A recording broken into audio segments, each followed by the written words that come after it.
Welcome everybody to the Max Show, where we expose the secrets of super uber successful entrepreneurs.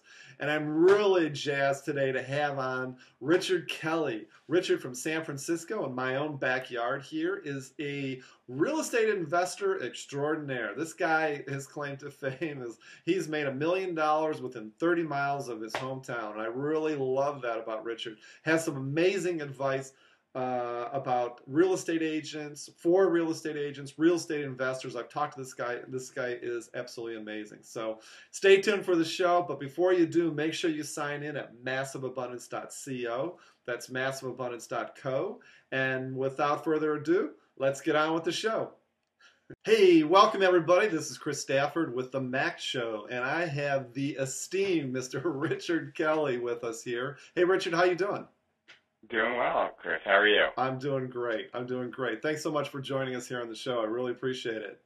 So, Richard, I got so much stuff I want to talk to you about, and a lot of it has to do with your real estate investing, which is making you a buttload of cash. So I'm really interested in sort of finding out what that's all about. But first of all, I thought I would start off by just asking you just to give us viewers a little bit information about who Richard Kelly is. Where'd you come from in your background? Okay. I was born and raised in Canada, Montreal. My father's Canadian, my mother's Australian. I moved to Australia and lived there for 3 years just after college. Loved it in Sydney. Came back and moved to the United States in 1994. Terrific, terrific. So you've been. And I've been in the Bay Area ever since. Great, great. Well, now one of the things that you talk about, and I just love the sort of tagline that you've made $1 million within 30 miles of where you're living right now, and you're near and dear to my heart, living in the great town of San Francisco, where I am.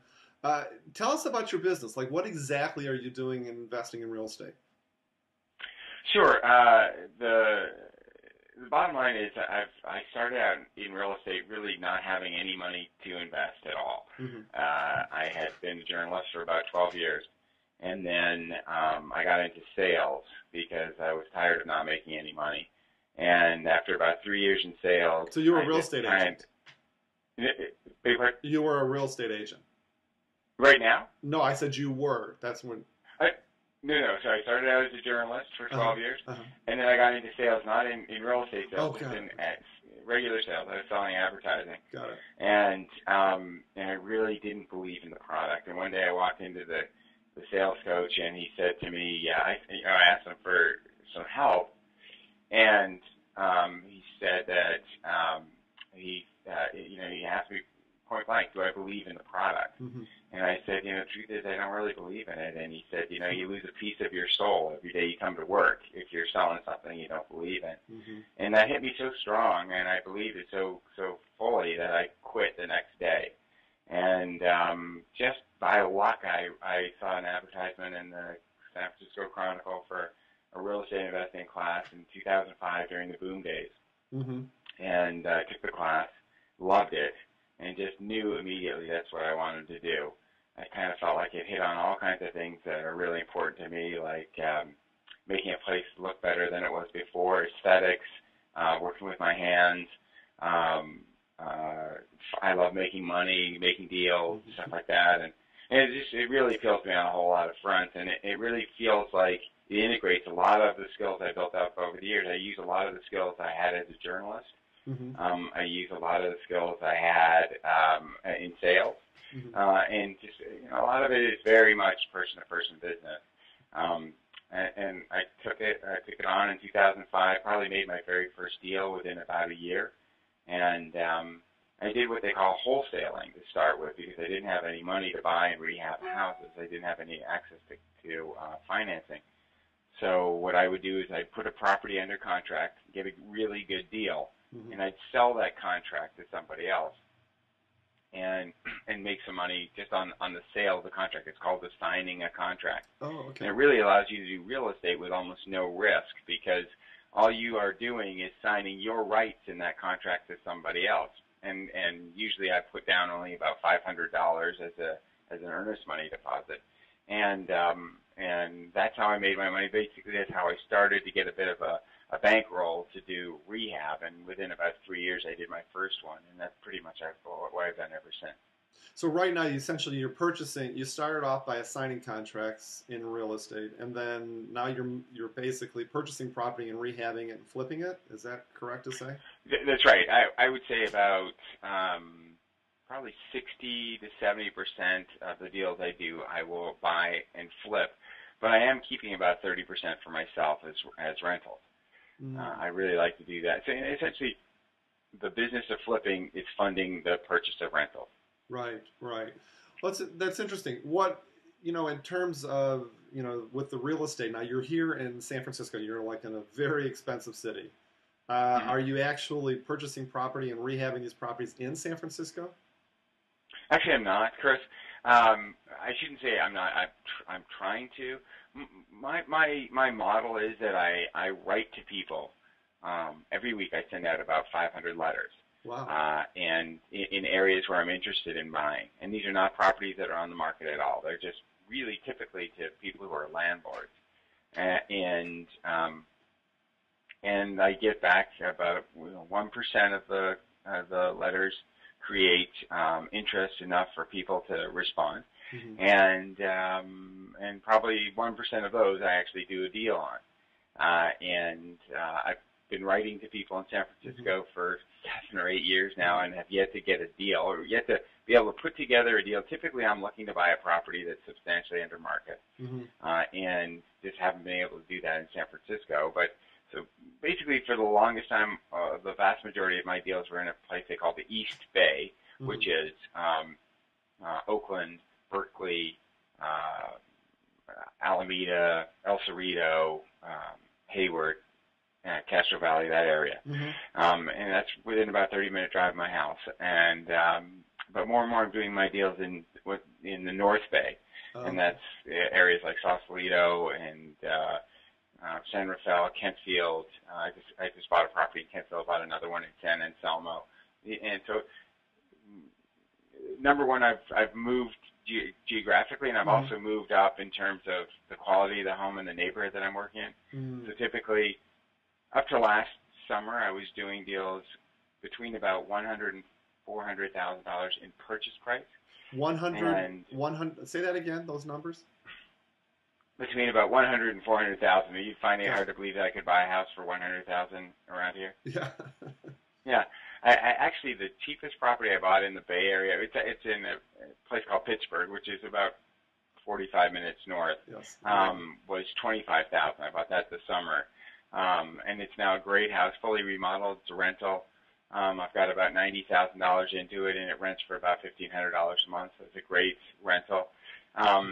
But in October, if you're interested in talking about abundance and attracting things that you want to do, for a long time, I wanted to work in the North Bay. I just had that idea in my head. I wanted to be in the North Bay, and somehow I got my first deal last summer in San Rafael, and then very quickly did another deal in San Rafael. Just finished that. It actually went on the market today. And then I met a great real estate agent who got me a property that I thought had a lot of potential. In other words, typically I'm buying 30% under market, or if I see something in that property that's not being leveraged. For example, the property I bought is a beautiful cottage in Kentfield, which had an incredible view of Mount Tam, just like picture-perfect view of Mount Tam, and they had tiny little windows. You could barely see it. And I just thought, even though this is an expensive house, it was about double the next closest one I bought. It was for $1 million, and the next closest one I bought was $450,000. I felt like there were a lot of things that were not being exploited in this house that weren't being shown well. Why it was being undervalued by the market, and so my idea, and I've gone in and we've built gargantuan picture windows, 7-foot windows in the living room and the kitchen. It's just gorgeous now, building a deck to look at Mount Tam, cutting back a lot of the overgrown foliage so it really looks like a big property, all kinds of things that I think the sellers didn't know that they should be showing off to buyer. So I think we're going to create that value with the rehab. That's amazing. So you're really going into these properties with a vision to see what you can improve, what you can really work on to actually, add value to the property, if you will. Yeah, typically when I buy a property that's not on the market, I'm negotiating in some way to get a discount from what it's actually worth. Okay, and that's really by dint of negotiation. But that's very difficult to do when you're buying something on MLS in a very desirable neighborhood where a lot of people are. Very often you get multiple bids per property. Very difficult to do. But very occasionally, just like what Warren Buffett looks for in stocks, people don't see the potential. They miss some of the things that aren't being, I don't know how to put it, but aren't being accentuated by the sellers, and they might just miss them. And if you jump in the case of this property I was describing in Kentfield, there's a real opportunity there to add a lot of value without costing a lot of money. Got it. That makes a lot of sense. It's really interesting to me, and I know Pittsburgh very well. I used to have a rental property in Pittsburgh because, again, Richard and I are both here in San Francisco, which is a super expensive city to invest in and to buy in. But so I'm really interested. It sounds to me like you intimated earlier that you sort of use the law of attraction, if you will, to get yourself up into the North Bay, in Marin County, into the North Bay, and that's what you're doing right now. But the properties up there are so expensive.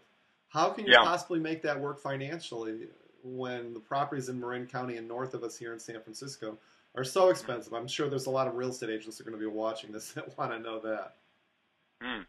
I think it's difficult. I've now bought 2 houses in the last 3 months in really great neighborhoods. One's in Kentfield, which is one of the most desirable neighborhoods. Isn't it? Yeah, gorgeous. And then San Anselmo, which is right up there with Kentfield. And both of them were just regular MLS properties. And, I think very often people will pay too much for a property.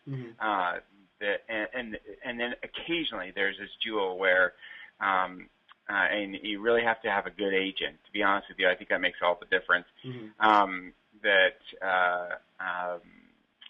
Who understands the value of what you're looking at right now, but also understands like for example, I think I don't think you would object if I mentioned the name of the agent that. No, please do. I want to give is it Karen? Yes, Karen Narodni. Yeah, we have to give a shout out to Karen Narodni at Frank Howard Allen in Marin County. She's the best. Yeah, I'm not doing that to plug or anything else. I just really have a lot of respect for Karen, and she's very unusual for an agent in that, and it's really taken me 7 years to find an agent like Karen, believe it or not, because I felt in the past the only way I can buy something that would make sense for me is if I buy it privately. Usually when I buy with a letter, I buy directly from the seller. What that means is there's no agent involved at all. Right. And we just negotiate a price, and then we go to escrow, and the deal is done between 2 people. But the advantage of Karen or someone like Karen is, and I'll describe to you the characteristics about Karen that make her good. Yeah, this is cool. She's been around for a long time and really knows the market. She knows 2 things. She knows the market really well, and she knows the people, the players involved. That would be the agents. And we'll call them the gatekeepers. So the bottom line is that she's got her finger on the pulse. And then the third thing that she understands that I think a lot of agents don't is that I've got to make money. And I've had so many agents tell me, oh, well, you can just do this and, add this and it'll cost you this and then you can sell it for that. And to them, that seems like that there's a profit there. But they always seem to neglect to include my cost of money, the cost of the commissions on both sides, the taxes, this, that, and the other thing. And typically they're looking at something that they think is making money, and for me might make a tiny profit, but it's such a big investment, it's really not worthwhile. And I told Karen what my criteria are for buying, and she gets it, and it, that it's a rare agent who does, and so really having a good financial sense of what an investor is looking for would be a great characteristic for a real estate agent. Understanding a few things, really knowing the market, so that if she tells me, for example, that when you do X, Y, and Z, the value is going to be, G. There's a number there that actually makes sense, and she can back that up. That really impressed me. So in other words, I was very cynical at first that she knew this, because I had a lot of bad experience with agents. And I said to her, let's go, drive these comparables and show me that value is there. And through doing that, I came to realize she was right. And that gave me confidence in buying that property, and ultimately gave me confidence in buying another property through her, where I could see that there was real potential that was not being exploited, and that with some creative changes to this house, we could really create something special, and I would get that 30% of value that I need to make it worth my while. I pay my lenders handsomely, and when I say that I pay them handsomely, typically I work with private investors. That means that just like people like you, or my neighbors, just regular people who have money sitting around, and it's not doing anything.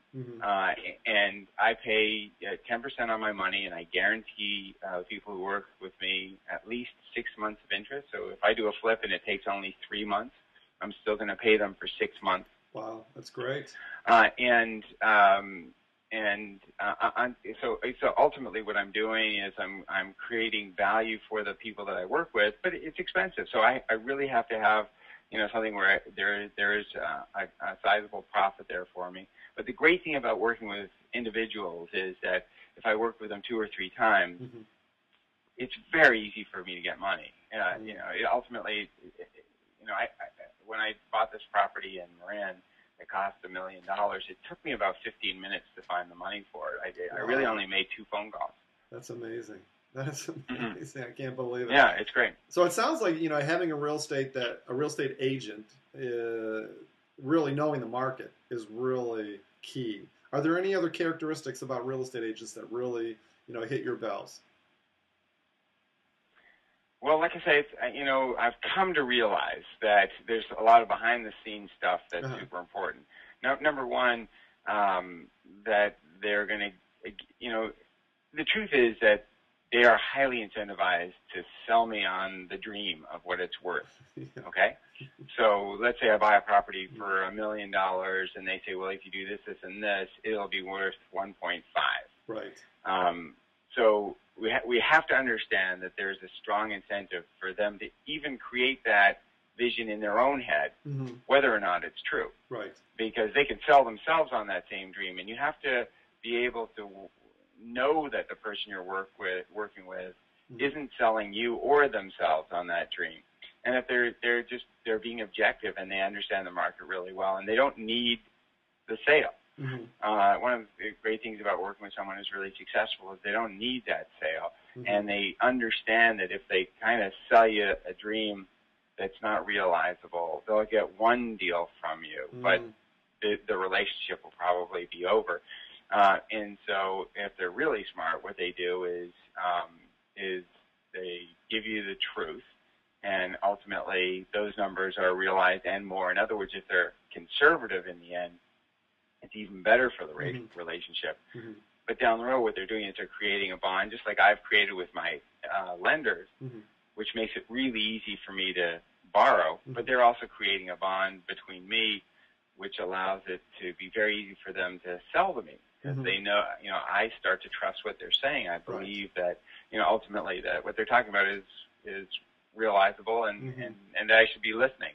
And then it's up to me to go down and look at the property and see if, because sometimes they might think that it would cost $200,000 to fix it, and I look at it and I can go, oh no. I mean, we've got foundation, we've got this, that, and the other thing. We'll have to wait 4 months for approval. That's really a $350,000 rehab, and you got real problems there if you're not on the same page with that kind of thing. But it's really important. Trust. Trust. I love the comment that you made about not really caring about whether it's a sale or not. A great salesperson once told me not to be attached to the outcome, because when you're not attached to the outcome, then you can really be, like you said, to use your word, super objective. And I think that goes a long way to making the sale, especially. But you're working from home. You're working with a great realtor, Karen Narodni. You're working from home. You're doing this. It sounds like you're doing this full time. Is that right, Richard? Sure. So just so that we're clear, I work with Karen, but I'm also basically it's a couple of streams of income, because I'm also doing, while I'm listening to her, I'm also getting those leads from letters I'm sending out and stuff like that. So really, for me, and the great thing about working with a realtor is that now for years, it was just one stream of income for me. It was everything that came from the letters. And now having a good realtor, the idea is that now I have sort of essentially multiple streams where deals are coming from. And when things aren't working out well on the letter writing, I've got things that are coming from MLS and vice versa. And I think that's very powerful and important. Great.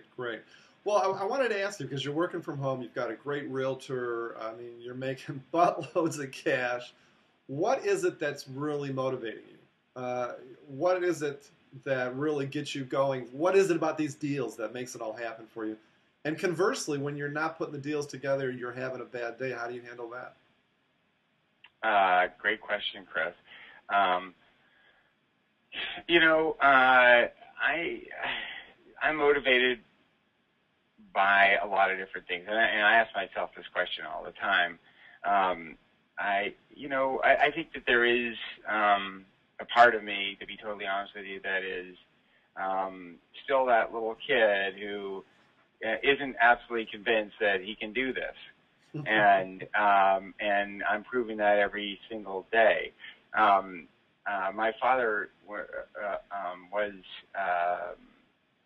a very successful dentist, but he was not a great investor, and he would say that he's bad. He would say words that are sort of the opposite of power of attraction. He'd say he's a bad investor, doesn't know what he's doing, always loses money and stuff like that. And the way I internalized it was that this is like something I inherited. It's not just him; it's passed through.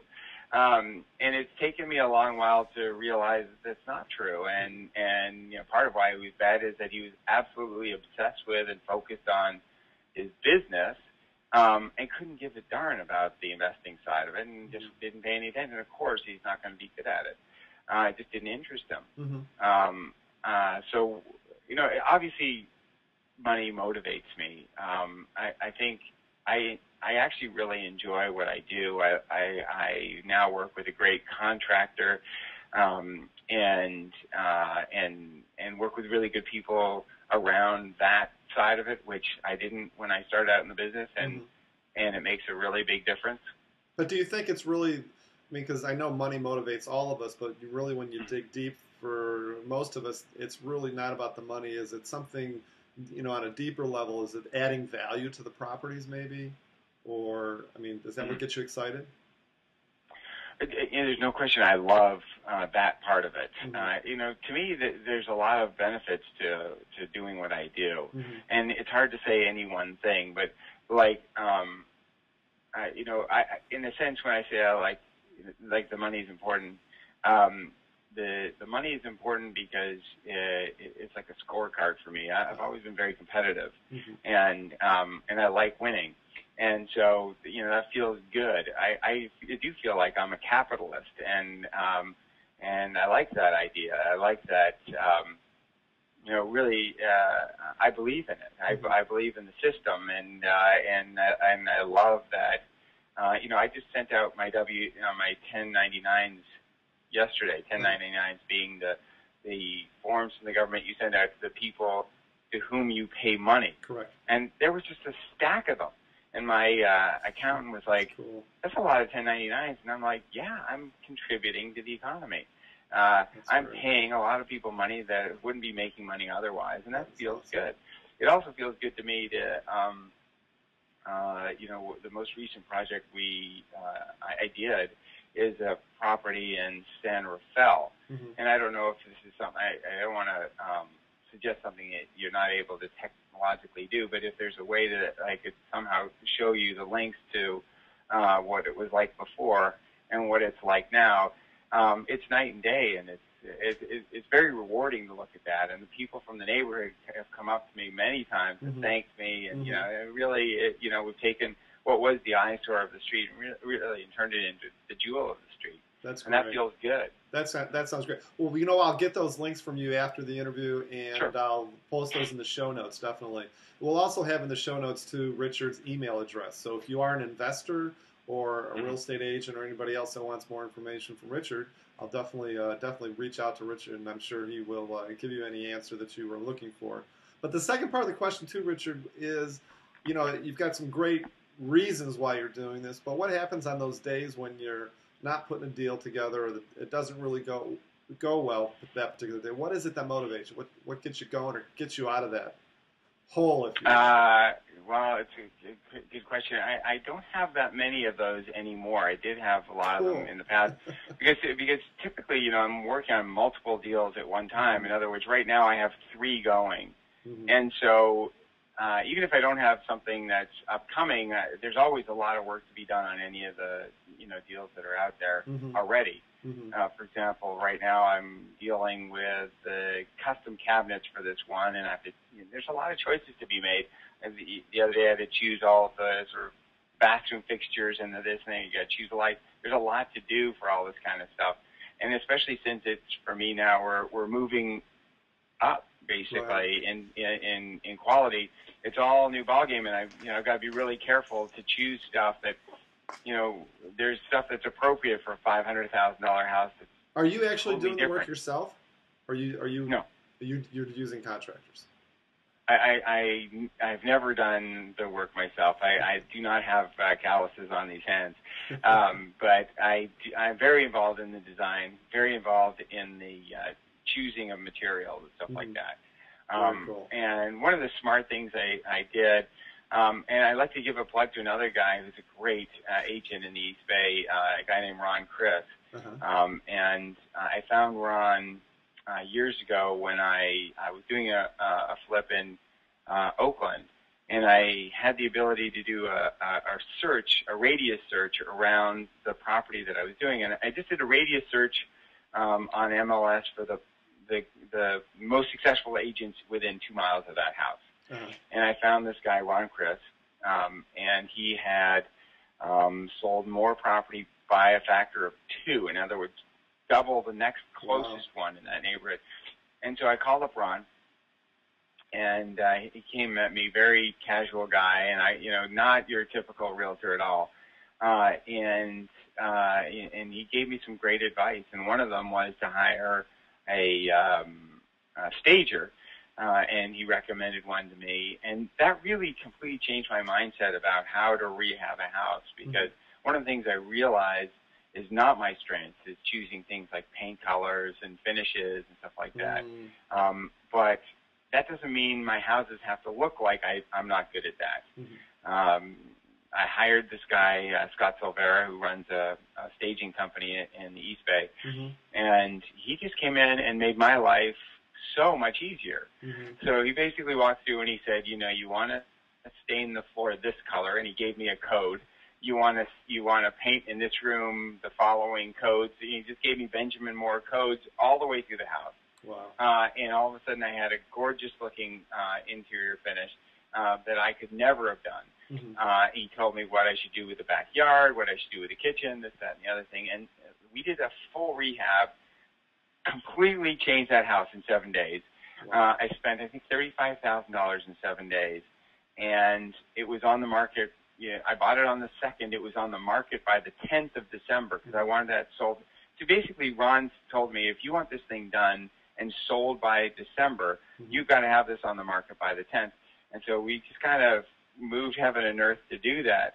But the lesson for me from that, Chris, was that staging really pays huge dividends. Hiring smart people who are good at things that I'm not good at is a really worthwhile investment. So now, whether it's a rental or a property I'm planning to flip, I hire someone, and typically it's Scott, to do all of those colors and make choices that I know I'm not good at. And it just makes my life easier, and I get a much better product. And honestly, he's worth his weight in gold because, my guess is that my property, probably by a factor of 5.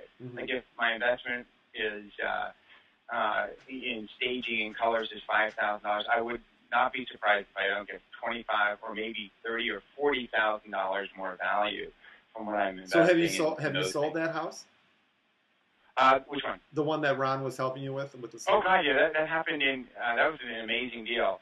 I bought that that was in 2009. Oh, okay. Basically, I've used that same crew of guys ever since.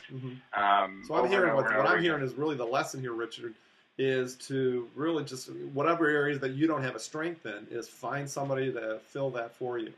Find somebody to help you in that area. Great lesson. It's true. Yeah, absolutely. That's because I just to give you an example of how bad I am at that. I had painted an entire house, and I hated it so much when I saw the final results. I had to repaint the whole thing, and that cost me an extra $1,300. Would have easily paid to have a designer come in and do it, much less money to pay someone, and it would have been right from the very beginning. I love it. Hey, Richard, so you have probably a lot of real estate agents. You probably have a lot of investors here looking at the show right now. Tell me this, Richard, especially for an investor that's just starting out, that wants to sort of dip their toe into the investing world of real estate, what's like the biggest piece of advice that you give them? I think the most important thing, the thing that truly allowed me to be successful in this business was that, and probably people aren't going to like it, but is that well, number one, I think persistence is really critical, and persistence and passion. So it was.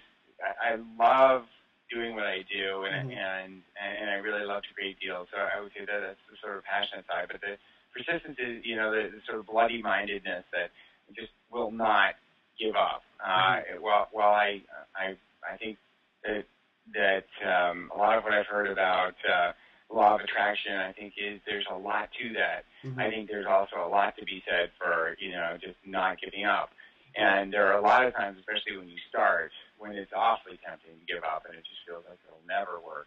And I really believe in the principle of Zig Ziglar espoused, the idea of you have to prime the pump. I don't know if you're familiar with that, but he gives the metaphor that basically if you're using an old-fashioned water pump to get some water, it's a lot of effort for a long time and nothing is showing. But you're basically priming the pump. The water is making its way up the pipes. But once the water starts flowing, it's just a very easy push on the lever, and you've got all the water you can ever want.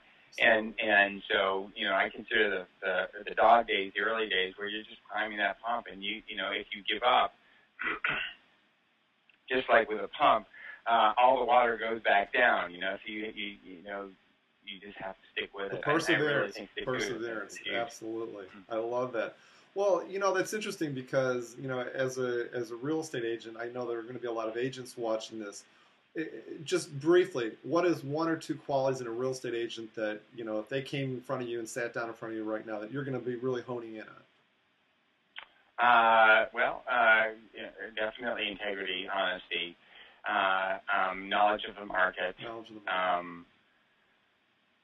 Also, a certain persistence is really important. One of the things that really impressed me with Karen was from the very beginning, she showed me properties that I liked.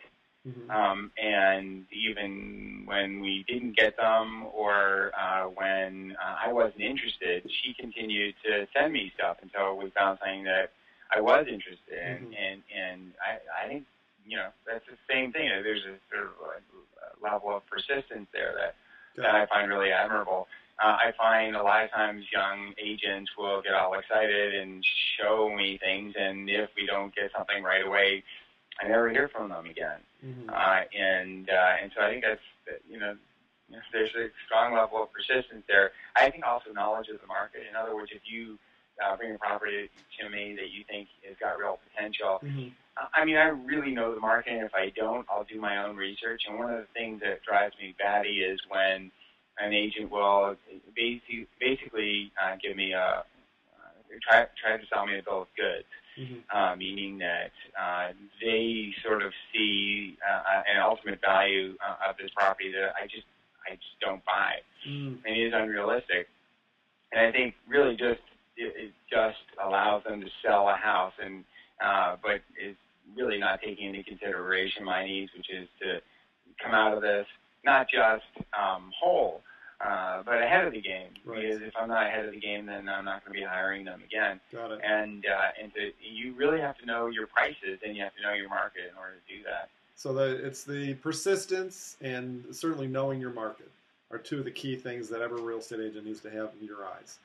So I think so. And the third thing that is unspoken, mm-hmm. or that is under the surface, in other words, I don't see it, and I think that the top agents all have, is a good relationship with other agents. Because I know for a fact that a deal I got through Karen was largely the result of, being able to talk with the agent and explain, basically make my case mm-hmm. for buying the house, because there were multiple bids. Right. Knowing that I would be able to actually close quickly, and then I had access to that money, made a big difference in us being able to complete that deal. Very cool. Very cool. Let me ask you this. Have you ever lost money in a real estate deal? And if so, what did you learn from it? I'm going to touch some wood here. Where's some wood? I actually have never. Very cool. I'm extremely conservative. That's probably my Canadian background. So, when I estimate costs, I usually wind up coming in less than those costs. Mm-hmm. And when I estimate ultimate value, it's usually worth a little bit more than what I estimated. It's actually usually worth a lot more than what I estimated it to be. And I think that's kind of helped me, that's kept me in good stead. So we can say that you have the Midas touch. I don't know if we can say that, but definitely I've done well. Yeah. Well, that is great. What's your biggest passion? I think sports. I've always loved sports. You can probably see there's some bicycles in the background. Yeah, very there. cool bikes. What kind of bikes are they? Yeah. Well, let me just see if I can show you. Can you see them now? Uh-huh. This one here, actually, I just bought. It's a carbon fiber mountain bike, and wow. I actually got it off Craigslist from a guy who just bought it. And it was exactly what I wanted. He just bought it, and he broke his ankle and wasn't able to use it. And then this one here, I bought in 1989. I've been driving it for 25 years. It's a total old beater mountain bike. And in fact, it's welded at the back because I broke the frame a couple of times.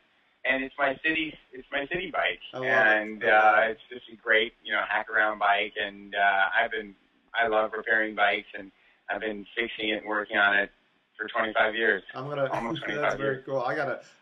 My knees are going on me, so I'm gonna have to start bike riding. Can't run it. Yeah, for sure. So that's very cool. Fun. Richard, maybe we'll go for a ride sometime. That sounds like a plan, definitely. Richard, what's your biggest weakness? Biggest weakness? Oh God. Sounds like a job interview. My weakness is I'm too much of a perfectionist. Let's see, my biggest weakness. I think probably, let's just think about it in business. Probably, I would say, I'm probably a bit too much of a pleaser. I like everybody to like me and stuff like that, and it bothers me if they don't. And I shouldn't be saying this on the internet now. Everybody's going to know that. Hey, listen, this is not an issue with just you. I think I suffer from that too, and I think most entrepreneurs do the same. So I love it. Thanks for your honesty. I appreciate it. Well, let me ask you this, Richard. You have a lot of brand new entrepreneurs, may not be interested in investing, but just want to start a business of some type. Or they may want to be investing in real estate. Or they may want to find out what's about being a real estate agent. What's one or two pieces of advice somebody just starting out that you would give them? Yeah. All right, so I'm going to give you super, super stellar, amazing piece of advice. I love it. You hear it? You're hearing it here, people. Seriously, you can underline this one and put a highlighter over top of it. I remember when I first started out in real estate, and it was a very scary time because basically at that time I quit my job. Mm-hmm. I was going to say one of the secrets to my success was that I quit my job and there was no safety net. In other words, I had to be successful. Like burning your bridges, sort of. In a sense, yeah. But I took tons of classes, and I do think that's super important. Mm-hmm. It is the secret of success is to take a lot of classes, invest in education. But and this is at the time of the boom, and I would go to these real estate classes, and they were huge. And I remember a lot of these top guys would always talk about their mentor. And it would be some classic great investor everybody's heard of, and I remember thinking like, how did that guy become your mentor? And I was a little flummoxed by that, and thankfully I went to a class by a guy named Jack Miller, who's an amazing real estate investor and teacher. Fortunately, he died a couple of years ago. But Jack is sort of considered like the father of real estate investment education. Mm-hmm. And Jack said, and someone put up their hand and they said, Jack, how do I, you had that great mentor. How do I meet a mentor? And here's the super secret tip to everybody. Jack said, find the person you want to be your mentor and suck up to him. I love it. Find the person. I'm not kidding. That hit me like a thunderclap. Mm-hmm. Immediately, I knew that there's a strategy involved, and my little brain went, oh, I could do that. Yeah.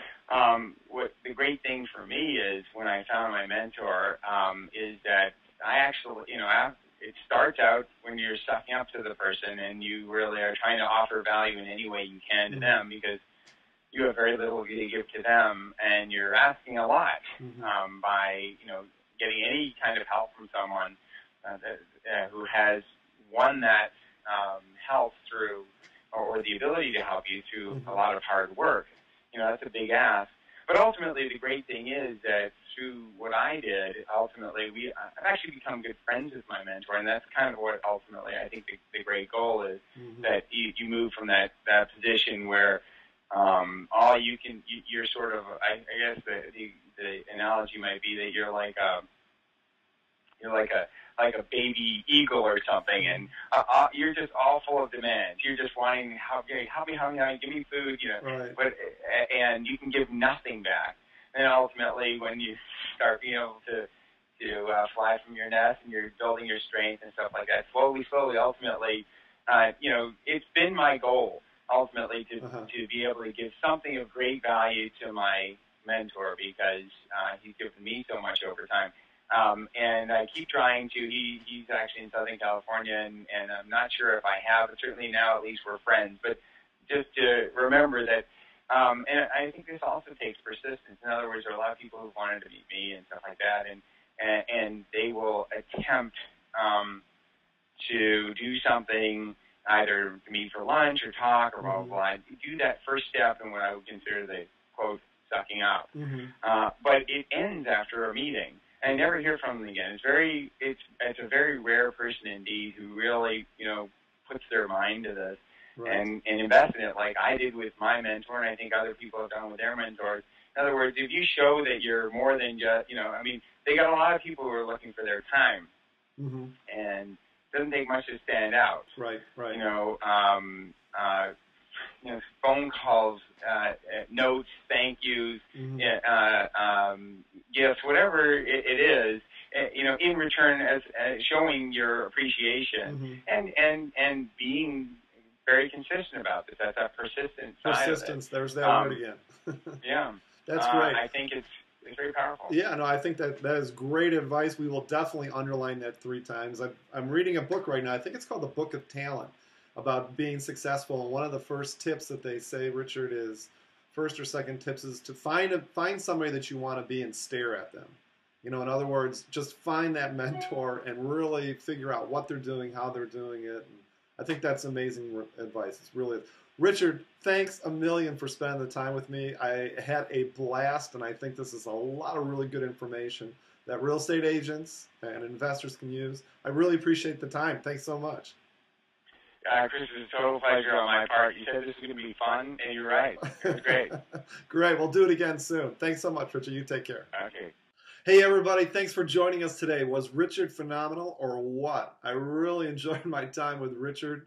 Richard Kelly talked all about the investing in real estate, not here in the Bay Area in San Francisco, in my hometown.